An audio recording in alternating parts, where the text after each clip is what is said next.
Hello everyone, welcome to GGN. Today's Monday, August 27th, 2012. I'm Darko. My website's ggnonline.com, and on YouTube, if you'd like to check it out, it's ddarko2012 and ddarko2013. This first video will be about Afghanistan, Syria, Iran, and hopefully Russia if we have time. One of the things I noticed recently in the media, mainstream media, just, RT, then you move over to this, and this is what Huffington Post, along with local media, right here in the newspapers. You can see it, local newspapers. Why is nobody talking about the Afghan war? Afghan war. Americans tune out as war fight rages on. So, the question is why are we seeing this? Americans ignore the war in Afghanistan despite 2,000 U.S. casualties. So this is after they already said they were pulling out. Okay, the war's over, right? They already told the Americans the war's over.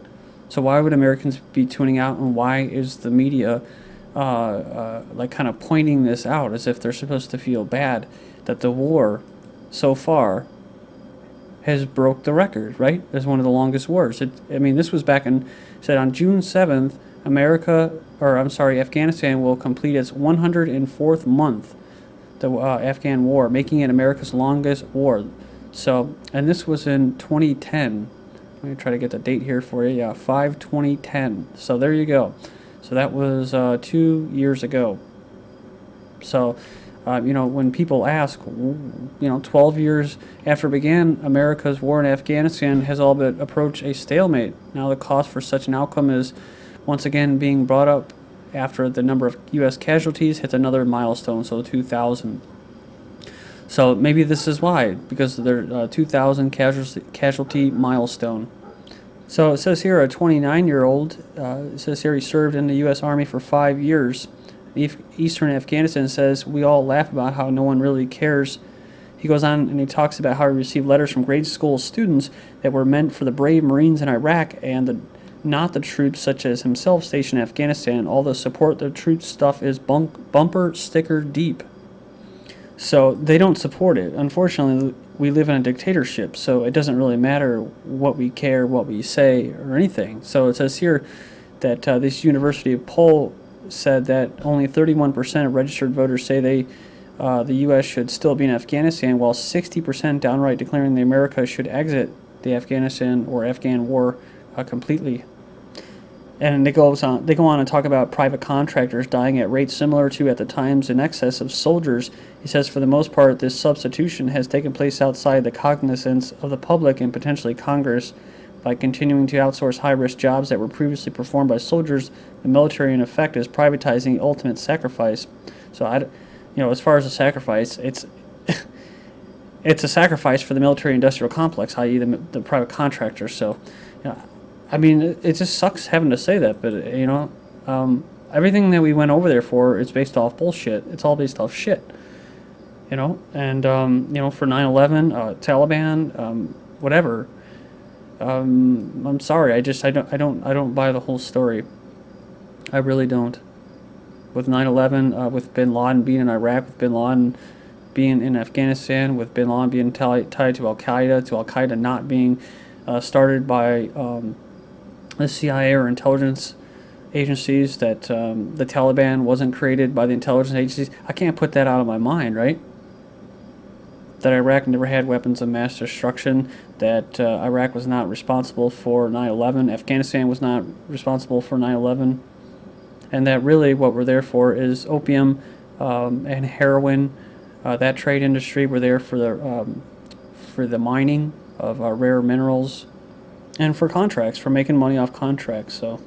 But you go in this localized article about Afghanistan, it says here, the public here is sick of it, and the Afghans are sick of us. The war is also being crowded by other issues, including the economy. That's right, because, Americans are starting to realize that the middle class is dying off, that their futures are not what they thought they were going to be. At least maybe the baby boomers. The baby boomers are kind of, for the most part, they're sitting sweet right now. It's the Generation Xers that I saw in another article calling us lazy and stuff.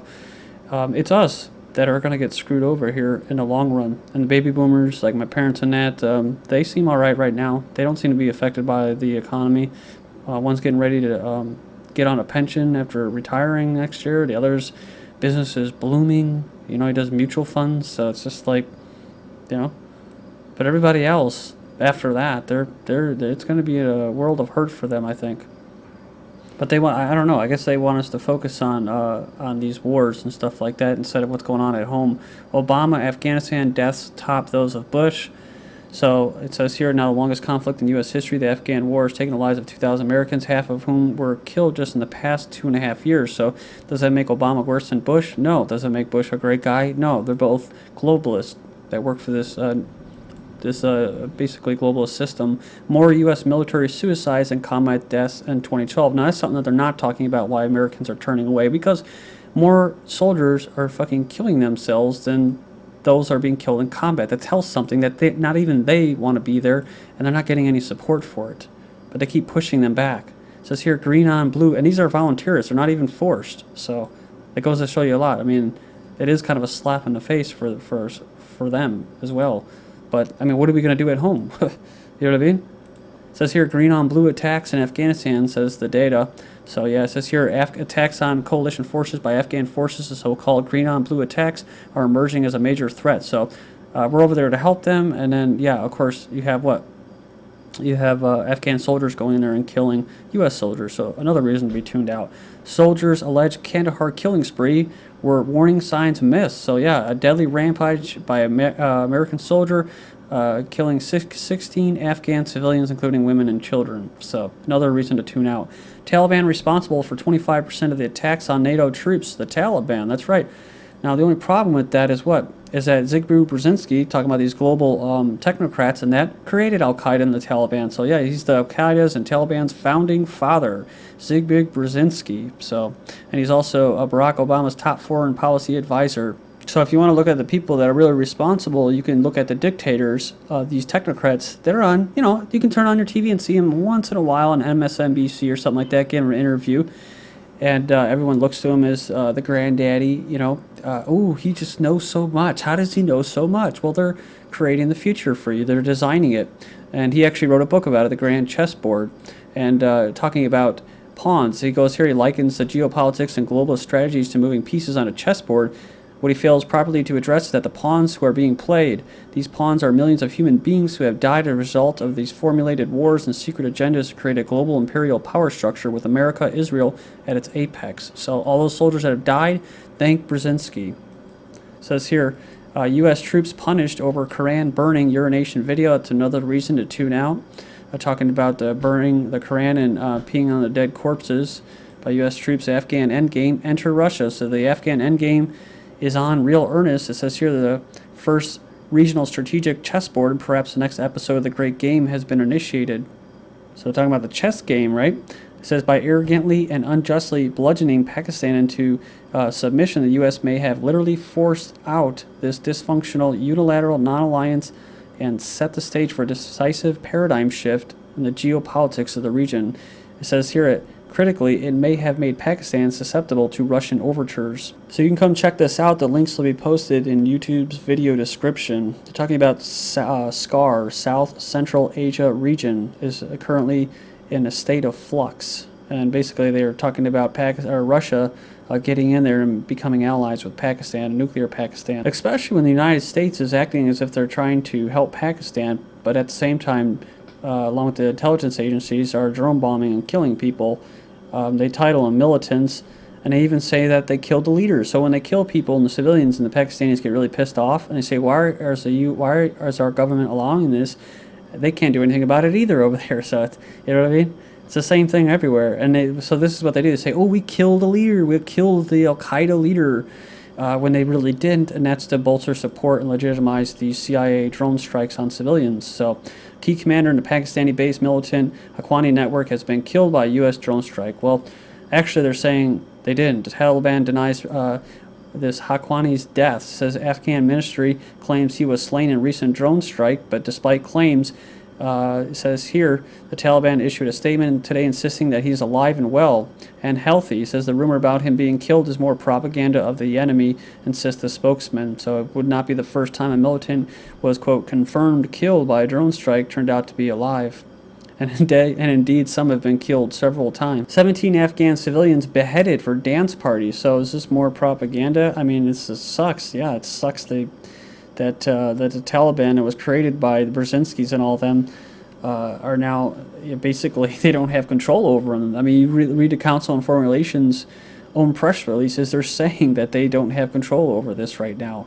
So they put out this, and this is why I think it's propaganda. Death threats force Afghan actress into hiding.